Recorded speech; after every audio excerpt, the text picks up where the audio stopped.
Hello students, welcome to my channel. आज के lecture में हम लोग एक्सरसाइज 12.6 के जो बचे हुए क्वेश्चंस हैं उसको करेंगे। आई थिंक जो इसके पहले के क्वेश्चन है क्वेश्चन नंबर 13 तक हम लोगों ने पिछले लेक्चर में कंप्लीट कर लिया था और आज के लेक्चर में हम लोग क्वेश्चन नंबर 14 से स्टार्ट करेंगे। तो आई होप कि क्वेश्चन नंबर 13 तक आप लोगों ने उसका सॉल्यूशन को देख लिया होगा, कहीं कोई डाउट नहीं होगा, और यदि कोई डाउट है तो प्लीज़ कमेंट सेक्शन में लिखिए। तो स्टार्ट करते हैं क्वेश्चन नंबर 14।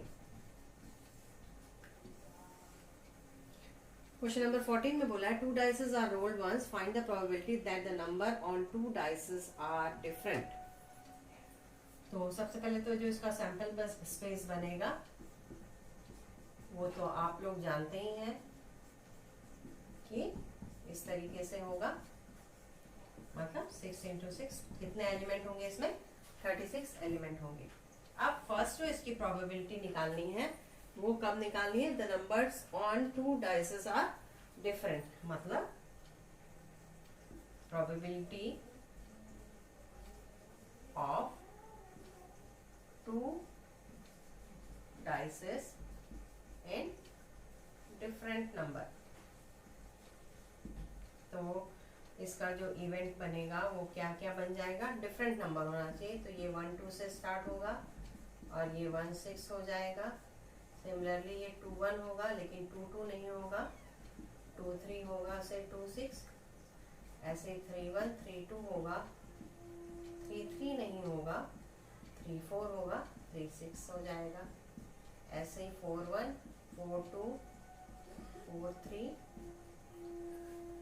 4 4 नहीं होगा, फिर 4 5 और 4 6। इस तरीके से 5 10, इस तरीके से पूरा सब में 5 5 एलिमेंट्स आएंगे। तो 5 10 15 20 25 30, तो टोटल 30 एलिमेंट्स होंगे।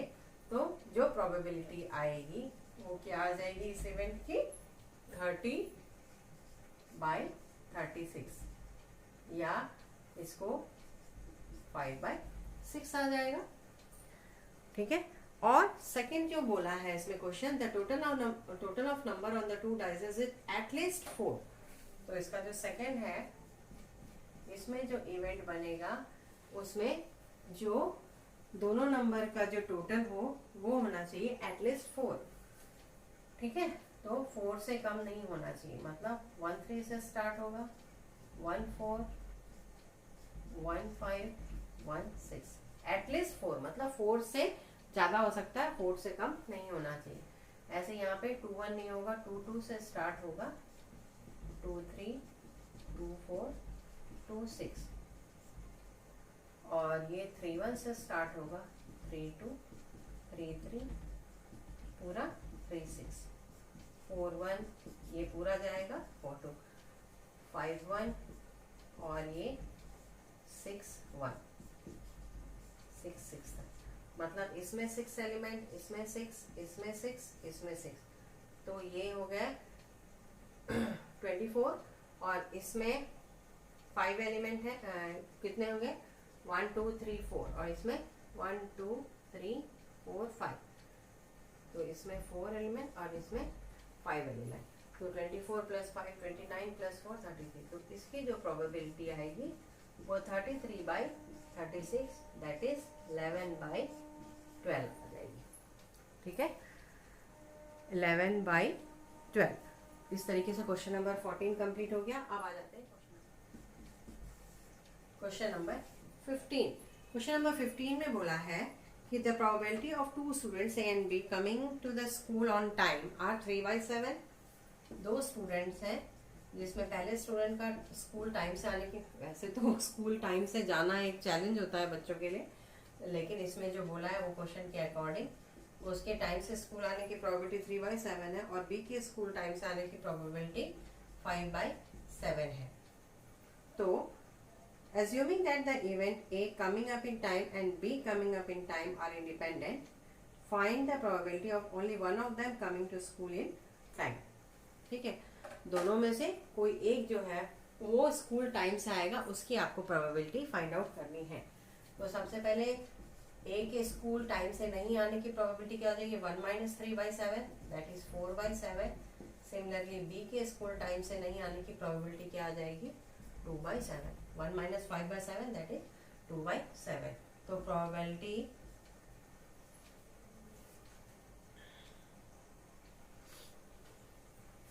probability of A or B reached school in time क्या हो जाएगा? तो इसकी जो प्रोबेबिलिटी होगी, A टाइम से स्कूल पहुंच रहा है तो B नहीं पहुंच रहा है, क्योंकि आपके जो क्वेश्चन में बोला है दोनों में से कोई एक स्कूल टाइम से पहुंचे, उसकी प्रोबेबिलिटी आपको फाइंड आउट करनी है, ठीक है।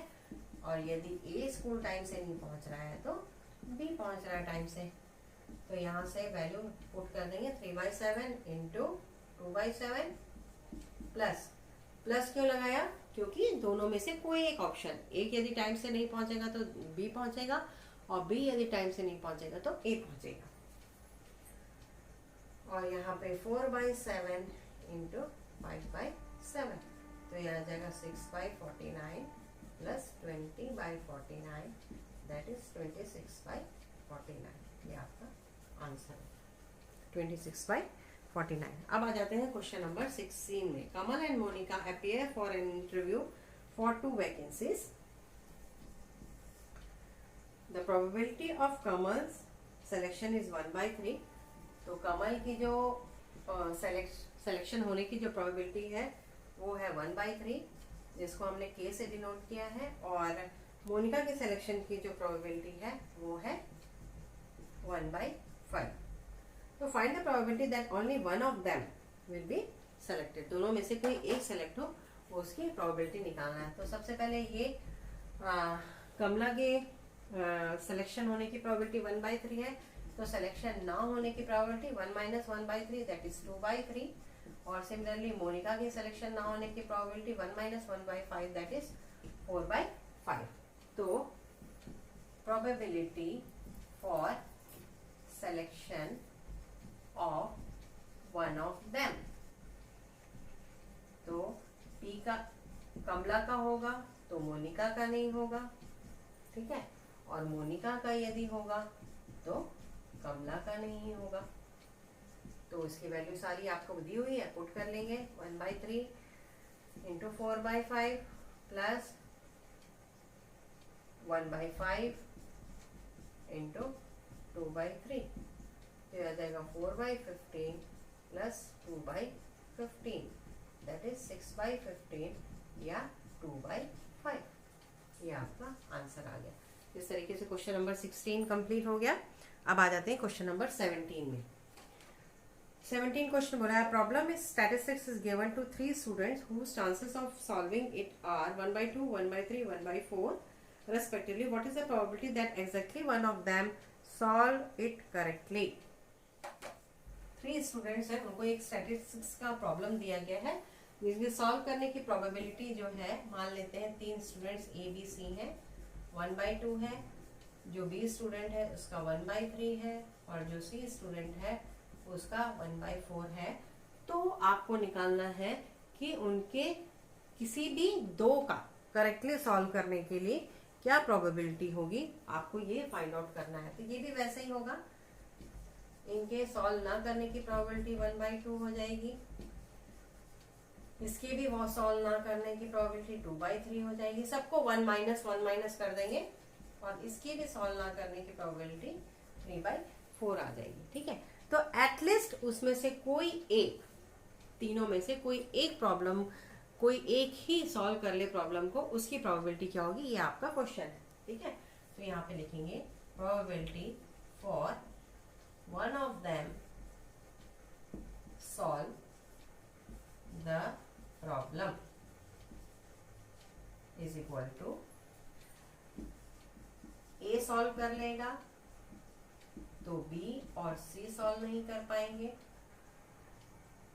प्लस A और B सॉल्व कर लेगा तो A और C नहीं सॉल्व कर पाएंगे, प्लस A और B सॉल्व नहीं कर पाएंगे तो C सॉल्व कर लेगा। 3 कंडीशंस हो जाएगी इसके लिए, क्योंकि बोला है 1 उन तीनों में से कोई एक सॉल्व कर ले उस क्वेश्चन को, उसकी प्रोबेबिलिटी आपको बताना है। तो कोई एक सॉल्व कर ले, बाकी दोनों नहीं सॉल्व कर पाएंगे, तो उसके 3 कॉम्बिनेशन इस तरीके से बन जाएंगे।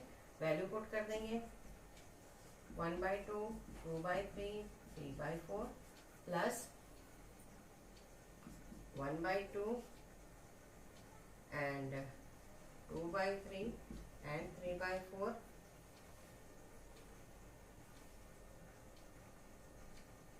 1/3 होगा 1/2, 2/3, 3/4 and next में 1/2, 1/3, 3/4 and plus 1/2 और 2/3 and 1/4। तो जब इसको सॉल्व करेंगे ये कैंसिल, ये कैंसिल, ये कैंसिल, ठीक है। तो ये आ जाएगा, आपको आंसर मिल जाएगा 1/4 और यहाँ से 1/8 प्लस यहाँ से मिलेगा 1/12। तो जब आप एलसीएम लेंगे 24, 6 प्लस 3 प्लस 2 11/24, ये आपका आंसर आ गया क्वेश्चन नंबर 17 का 11/24। अब आ जाते हैं क्वेश्चन नंबर 18 में। क्वेश्चन नंबर 18 में बोला है कि अ machine operates if all it's 3 components function. कोई भी मशीन तभी चालू रहेगी जब उसके जो तीनों कंपोनेंट है वो फंक्शन में होंगे या एक्टिव होंगे। The probability that the first component fails during the year is 0.14। मतलब मशीन का जो एक कंपोनेंट है वो फेल हो गया है 0.14, इसकी प्रोबेबिलिटी दी हुई है। दूसरा जो है सेकंड कंपोनेंट, उसके फेल होने की प्रोबेबिलिटी 0.10 है। जो दूसरा कंपोनेंट यदि बी है तो उसके फेल होने की प्रोबेबिलिटी कितनी दी हुई है 0.10। और जो तीसरा कंपोनेंट है उसके फेल होने की जो प्रोबेबिलिटी है वो 0.05 है। तो what is the probability that the machine will fail during the year. तो machine will fail during the year मतलब मशीन कब फेल हो जाएगी, जब उसके तीनों कंपोनेंट काम नहीं करेंगे। कोई भी एक कंपोनेंट यदि काम करेगा तो वो मशीन फेल नहीं होगी, चालू रहेगी। तो सबसे पहले तो मशीन का जो कंपोनेंट है उसका माने जब वो फंक्शन काम कर रहा है तो 1 - 0.14 दैट इज 0.86 और ये पीबी आ जाएगा 0.90 और पीसी आ जाएगा 0.95, ठीक है। तो आपको निकालना है, यदि हम ये निकाल दें कि दोनों यदि कब मशीन पूरी तरीके से फेल हो जाएगी, कब हो जाएगी, जब तीनों उसके काम करना बंद कर देंगे। और यहाँ पे जो क्वेश्चन पूछा है वो क्या बोला, will fail. What is the probability that machine will fail during the year. तो यदि हम जब वो मशीन का तीनों कंपोनेंट काम कर रहे हैं, ठीक है, ये तो जो ये क्या है, ये फेल है जब तीनों कंपोनेंट फेल हो रहे हैं, और ये जब तीनों कंपोनेंट काम कर रहे हैं। तो मशीन कोई भी, तो क्या होगा, हम अलग अलग इसको निकालने के बजाय कि कोई भी एक कंपोनेंट फेल हो बाकी दोनों पास हो, वैसा करने की बजाय यदि हम ये कर दें कि तीनों ही काम कर रहे हैं तभी वो मशीन चलेगी। कोई भी एक कंपोनेंट यदि खराब होगा तो वो मशीन नहीं चलेगी। तो तीनों का मल्टीप्लिकेशन कर लेंगे। तो यहाँ पे लिखेंगे machine will run, probability of machine will run क्या होगा, PA into PB into BC, तो आ जाएगा 0.86 इंटू 0.90 इंटू 0.95, ठीक है। इन तीनों को मल्टीप्लाई कर देंगे। और आपको जो क्वेश्चन में पूछा है वो पूछा है probability for machine will fail during the year, ठीक है। तो माने जिसमें मशीन चले उसमें 1 माइनस यदि इसको कर दें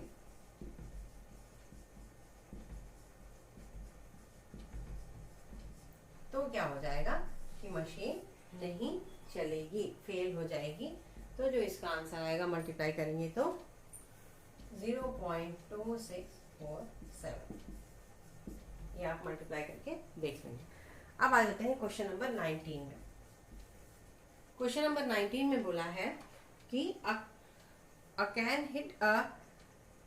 A can hit a target 4 times out of 5 times। तो इसकी प्रोबेबिलिटी क्या आ जाएगी, 4 times out of 5, ठीक है। और B can hit the target 3 times out of 4, तो इसकी जो प्रोबेबिलिटी हो जाएगी 3 times out of 4। And C can be hit 2 times out of 3 times, 2 times out of 3 times। They fire simultaneously. Find the probability that any 2 out of A, B, C will hit the target। ठीक है, कहने का मतलब है एक के बाद एक हिट करते हैं, तो आपको बताना है कोई भी दो उसको टारगेट को हिट कर पाएंगे कब, प्रोबेबिलिटी उसकी निकालना है। तो इसमें भी वही P(A' निकाल लेंगे। जब 5 में से 4 टाइम्स वो टारगेट को हिट करता है तो 1 - 4 तो 1/5 वो हिट नहीं कर पाएगा। और ये भी वैसे ये भी 1/4 टाइम्स वो हिट नहीं कर पाएगा, और वैसे ये 1/3 टाइम्स वो हिट नहीं करना है। Probability for any two of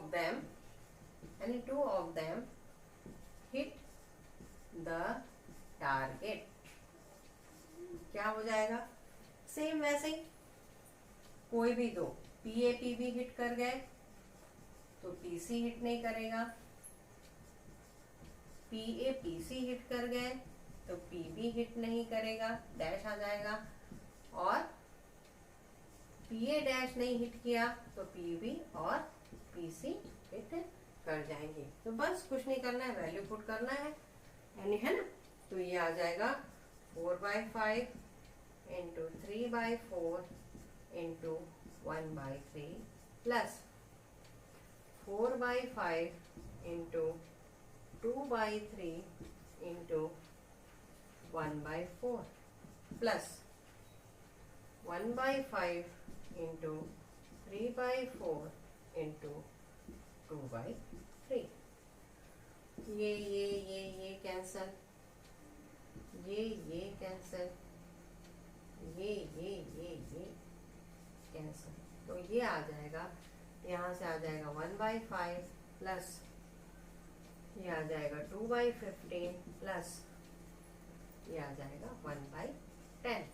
तो जब इसका LCM लेंगे तो 36 प्लस 4 प्लस 3, तो ये आ जाएगा 13/30।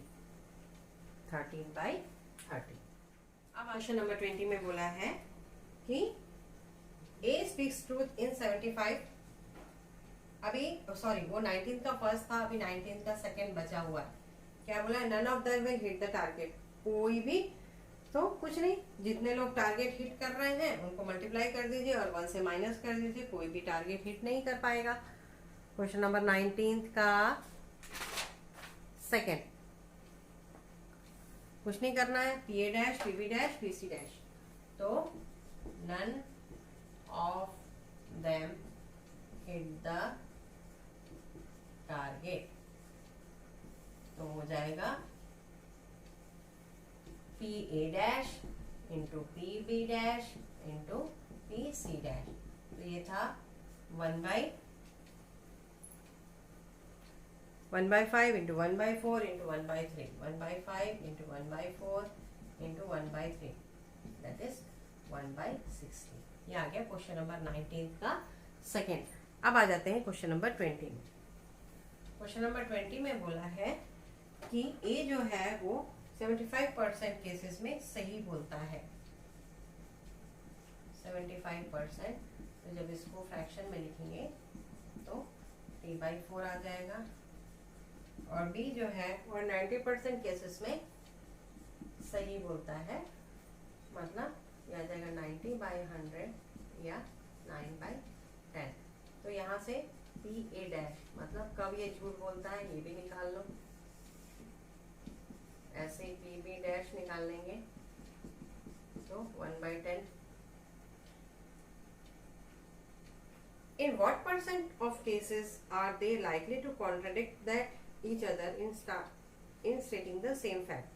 ठीक है, मतलब दोनों कॉन्ट्रडिक्ट करेंगे एक दूसरे की बात को, तो probability for contradict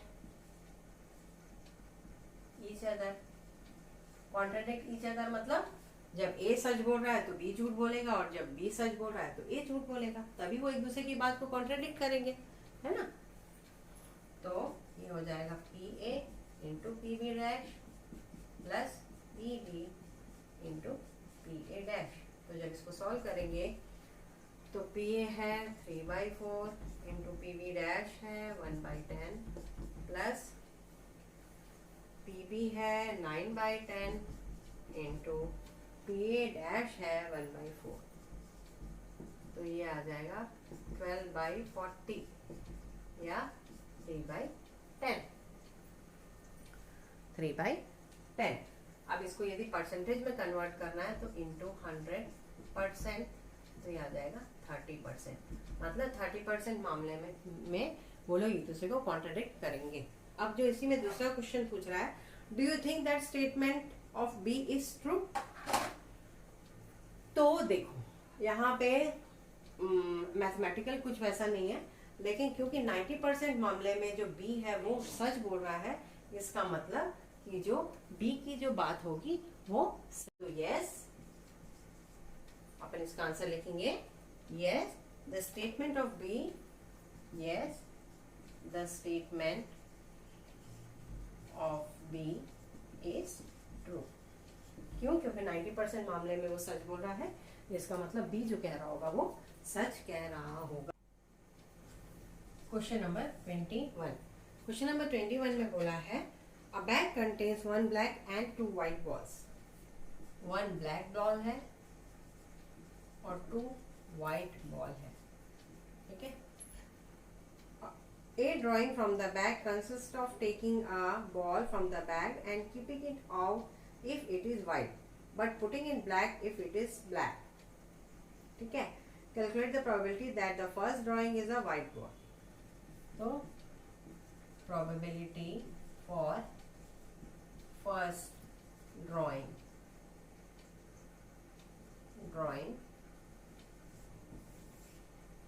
is white ball।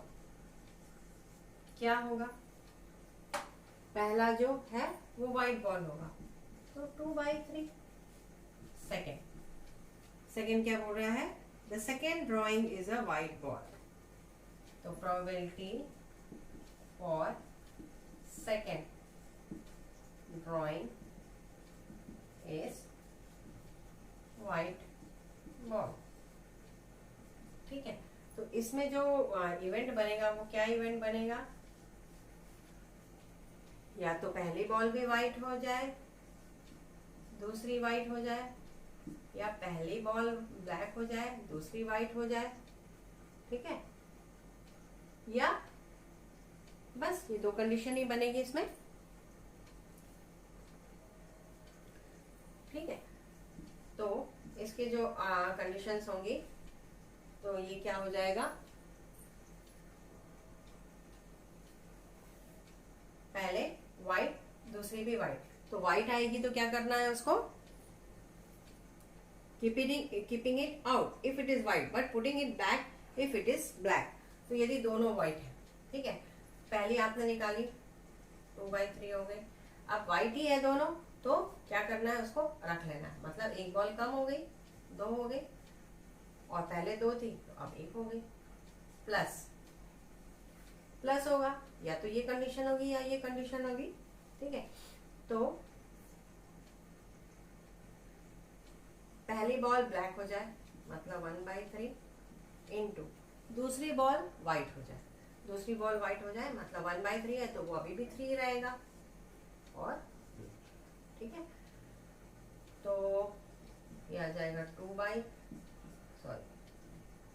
1/3 plus plus 2/9 that is कितना हो जाएगा ये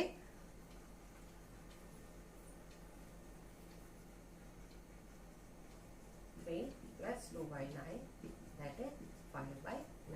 यहाँ आई थिंक कोई डाउट नहीं होना चाहिए कि जब फर्स्ट बॉल वाइट थी तब तो कोई दिक्कत ही नहीं थी, सीधे 2/3 आ जाएगा।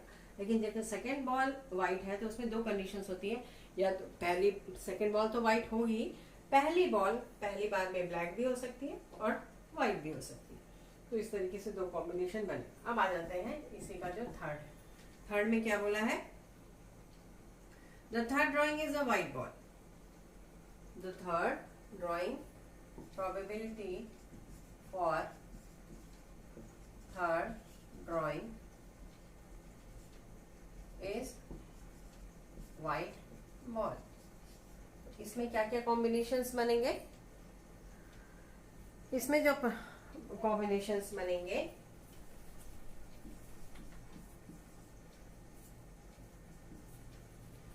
कॉम्बिनेशंस बनेंगे वो थर्ड के लिए वाइट बॉल, ठीक है। तो या तो तीनों वाइट हो जाए, तो तीन तो वाइट हो ही नहीं सकती क्योंकि दो ही वाइट है, इसीलिए थर्ड इज वाइट। तो या तो पहली ब्लैक हो, दूसरी वाइट हो, तीसरी वाइट हो, प्लस क्या हो सकता है, पहली वाइट हो, दूसरी तीसरी वाइट हो, प्लस वाइट हो और ब्लैक हो। लेकिन आपको यहाँ पे ये प्रोबेबिलिटी नहीं आएगी। क्यों नहीं आएगी, क्योंकि जो तीसरी बॉल है वो वाइट बॉल होनी चाहिए, इस थर्ड जो बॉल है वो वाइट होनी चाहिए, ठीक है। तो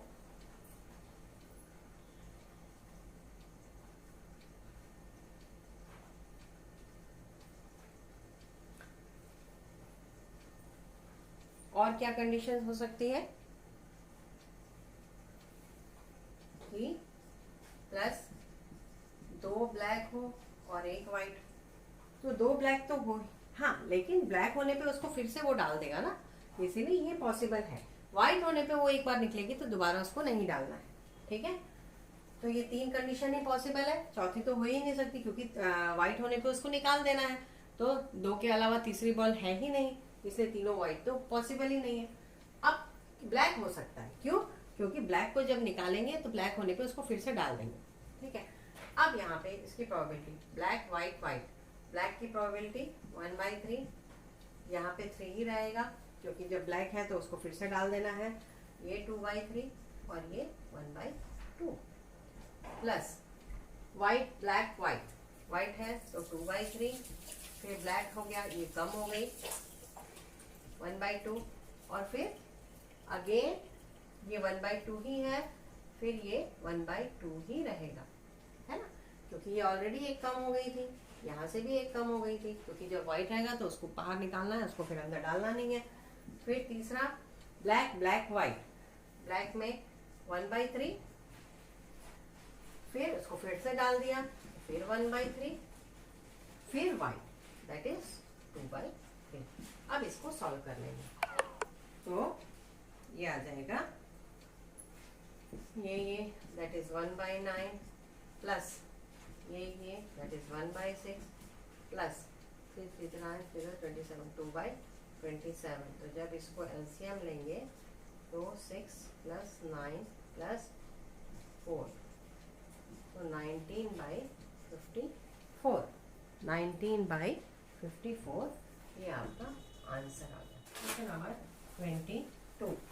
क्वेश्चन नंबर 22 में बोला है कि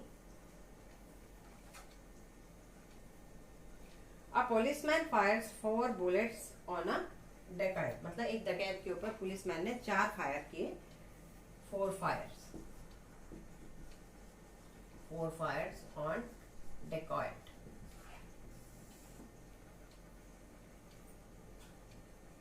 The probability that the dacoit will be killed by 1 bullet is 0.6,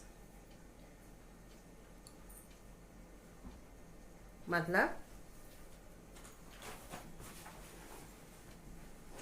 0.6 है प्रोबेबिलिटी कि वो पहले 1 बुलेट से ही मर गया। What is the probability that the decoyed is still alive? ठीक है, तो पी ए डैश क्या हो जाएगा 0.4, ये पहली बुलेट से वो नहीं मरा। ठीक है, तो इसमें जो कंडीशन होगी तो देखिए, तो probability for dacoits still alive, मतलब वो जिंदा है। तो वो जिंदा कब रहेगा? जब उसको गोली नहीं लगेगी। उसकी प्रोबेबिलिटी कितनी है? 0.4%। 0.4% है मतलब, और 4 फायर करता है उसके ऊपर, चारों, है ना। तो यदि वो जिंदा है इसका मतलब वो उसको चारों गोली नहीं लगी है, फेल हो गया है ना। तो ये हो जाएगा P A dash into P A dash into P A dash into P A dash, चारों गोली में उसको लगी नहीं, मतलब 4/10 इंटू 4/10 इंटू 4/10 इंटू 4/10।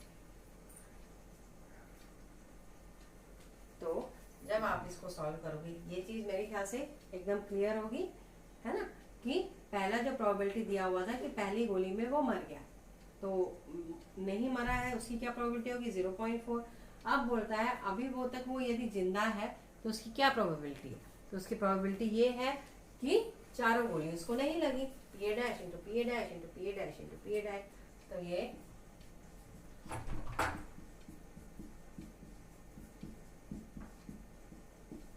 आ जाएगा 2 2 4 2 8 2 16 बाय 625, ये आ गया आपका आंसर।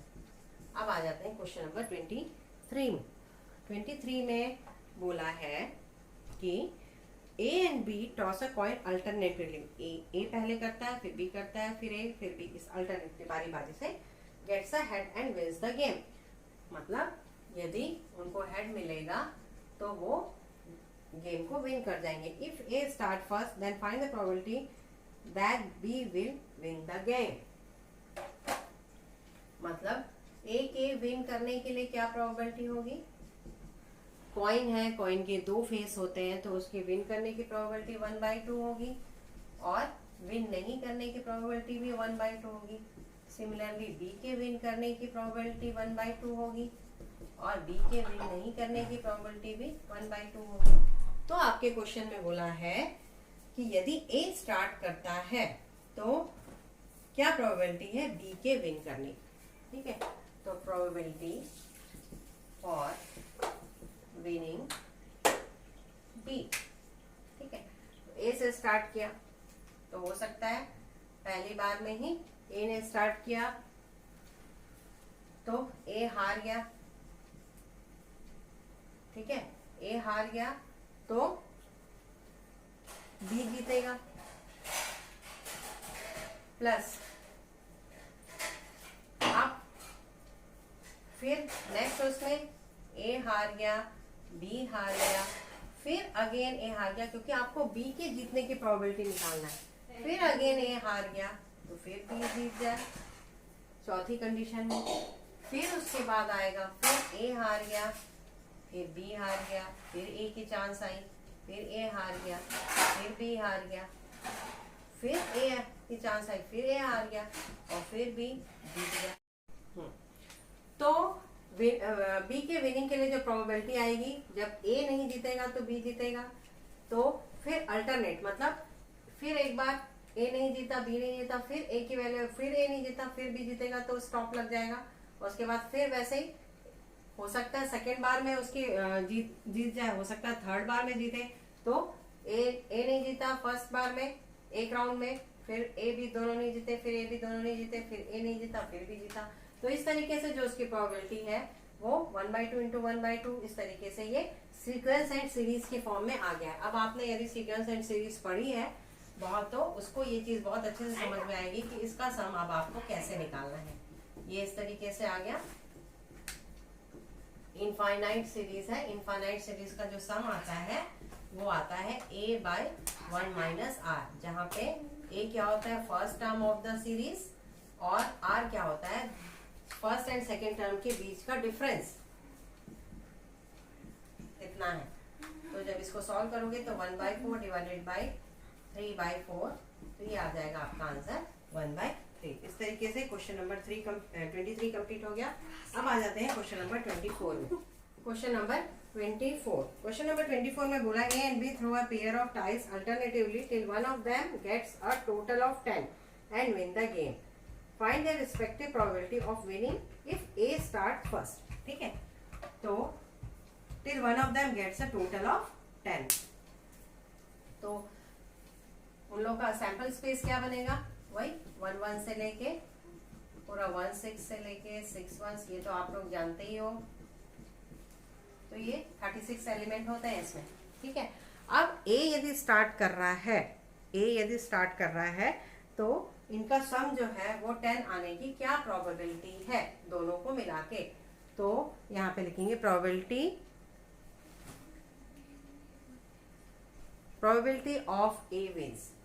तो सबसे पहले तो इवेंट क्या क्या बनेंगे कि इनका सम ऑफ 10 आए। तो सम ऑफ 10 1 की लाइन में तो आएगा नहीं कि क्योंकि दोनों 1 6 लास्ट होता है। 2 की लाइन में भी नहीं आएगा, 2 6 लास्ट होता है। 3 की लाइन में भी नहीं आएगा, 4 की लाइन में आएगा 4 6, और 5 की लाइन में 5 5 और 6 4। तो इसकी जो विन होने की जो प्रोबेबिलिटी होगी वो क्या होगी, ए के यहाँ पे भी ए और बी जो है वो अल्टरनेटिवली डाइस को थ्रो कर रहे हैं, पेयर ऑफ डाइस को। तो इसकी जो प्रोबेबिलिटी आ जाएगी वो 3/36 आ जाएगी, ए के जीतने की प्रोबेबिलिटी। तो ये आ जाएगा 1/12, और यदि इसका न जीतने की जो प्रोबेबिलिटी निकालेंगे वो आ जाएगा 11/12। ठीक है, सिमिलरली बी के जीतने की प्रोबेबिलिटी क्या आएगी, वो भी वही आ जाएगी 3/36, 3/36, और या 1/12, और इसमें भी वही होगा क्या, 11/12। ठीक है, अब इसमें जो कंडीशन बोलो, तो यदि मान लीजिए हम ए को जिताना चाह रहे हैं तो प्रोबेबिलिटी फॉर विनिंग ए, तो प्रोबेबिलिटी फॉर विनिंग ए के लिए क्या होगा, या तो पहली बार में ही ए ने जो पासा फेंका तो ए स्टार्ट कर रहा है और ए ने पासा फेंका और आ गया सम वही, तो उसके बाद खेल खत्म। और यदि पहली बार में नहीं आया तो सेकेंड टाइम में आ जाएगा। पहली बार में नहीं आया, दूसरी बार में बी भी नहीं जीतेगा, तभी तो थर्ड टाइम फिर ए की बारी आएगी। सिमिलरली मान लो तीसरी बार में भी नहीं जीता तो P A dash, A B dash, फिर पी ए डैश, तो फिर अब वो 5वीं बार में जीतेगा। ठीक है, तो ये भी सीरीज ऐसी कंटिन्यू चलती जाएगी। तो ये आ जाएगा 1/12 plus 11/12 into 11/12 into 1/12 plus 11/12 into 11/12 into 11/12 into 11/12 into 1/12। इस तरीके से अब यहाँ पे भी यह एक सीक्वेंस और सीरीज है ना, इसमें सम ऑफ इनफाइनाइट टर्म्स है, ये भी सीक्वेंस एंड सीरीज का ही एग्जांपल है। तो यहाँ पे a upon 1 minus r, 1 minus r, तो a अपॉन 1 माइनस r करेंगे, ये आ जाएगा 1/12 इंटू 144 डिवाइडेड बाई 144 माइनस 121, 31, कितना आ जाएगा 23। तो ये आ गया 12/23, मतलब ए के विन होने की प्रोबेबिलिटी क्या आ जाएगी 12/23। ठीक है, तो अब ए के विन होने की प्रोबेबिलिटी 12/23 आ गई है। ए के विन होने की प्रोबेबिलिटी 12/23 आ गई है। तो ए की विन ना करने, ए जब विन नहीं करेगा तो बी विन करेगा, तो प्रोबेबिलिटी फॉर बी विन, मतलब ए जब विन ना करे तो उसके लिए क्या होगा 1 माइनस बी ए विन होने की प्रोबेबिलिटी। तो ये आ जाएगा 1 माइनस 12/23, दैट इज 11/23।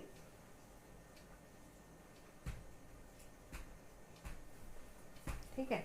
यदि ए के जीतने की प्रोबेबिलिटी हमने निकाली 12/23, तो बी के विन होने की प्रोबेबिलिटी होगी, मतलब ए ना जीते मतलब 1 माइनस, क्योंकि दोनों एक जीते और एक नहीं जीते, सबकी प्रोबेबिलिटी का सम क्या होता है 1 होता है, तो 1 माइनस ए विन कर लेंगे। इस तरीके से ये एक्सरसाइज के सारे क्वेश्चन कंप्लीट, और नेक्स्ट लेक्चर में हम लोग आगे के एक्सरसाइजेस को देखेंगे। आज के लिए बस इतना ही, और आई होप आप लोगों को ये जितना एक्सप्लेन किया मैंने समझ में आया होगा। प्लीज़ अपने फ्रेंड्स लोगों को भी मेरे चैनल पे बने रहने के लिए कहिए, यदि आप लोगों को समझ में आ रहा है तो, ठीक है। तो मेरे चैनल को लाइक, सब्सक्राइब और शेयर करेंगे। Thank you.